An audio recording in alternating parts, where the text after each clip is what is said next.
When did you realize someone was all bark and no bite? My older brother Jacob ruled our house with terror. At 17, he was built like a linebacker and had everyone walking on eggshells. He'd corner me in hallways, shoving me against walls over nothing.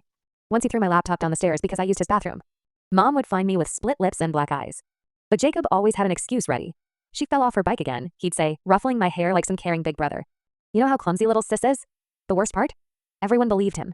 Teachers, neighbors, even our grandparents thought Jacob was this amazing kid who looked out for his accident-prone sister.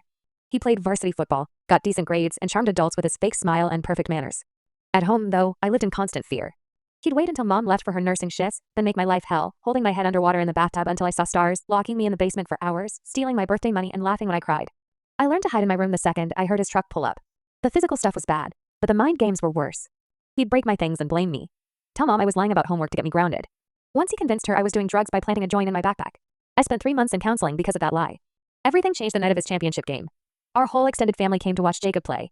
Aunts, uncles, cousins, grandparents, even Mom's boss showed up. Jacob scored the winning touchdown and everyone went crazy cheering his name. After the game, we all met at Denny's to celebrate. The whole back section was reserved for us. Jacob was soaking up the attention, telling more stories about his epic plays while everyone hung on every word. I was picking at my fries in the corner, trying to stay invisible, when my 5-year-old cousin Lily started crying. She'd spilled chocolate milk all over her new pink dress and was having a complete meltdown. The sticky mess was everywhere. Other diners were staring. Mom was trying to clean it up while Aunt Grace dug through her purse for wet wipes. Without thinking, Jacob snapped, "Shut up, you little brat," he screamed, grabbing her tiny wrist hard enough to leave marks. "Stop being such a crybaby, you're ruining everything." The whole restaurant went dead silent. Conversation stopped mid-sentence. Even the kitchen seemed to quiet down.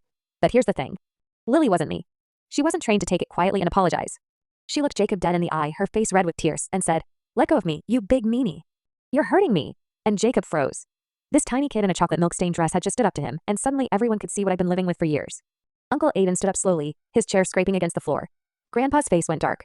Mom's mouth fell open in shock. "That's enough, Jacob," Uncle Aiden said quietly, his voice carrying that tone adults use when they mean business. "Take your hands off her right now." Jacob's face went white. His grip loosened. For the first time in my life, I watched my brother shrink back like a scared little boy. That's when I realized the truth. Jacob wasn't actually tough.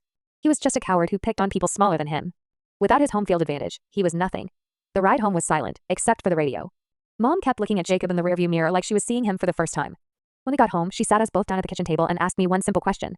"How long has this been going on?" I told her everything.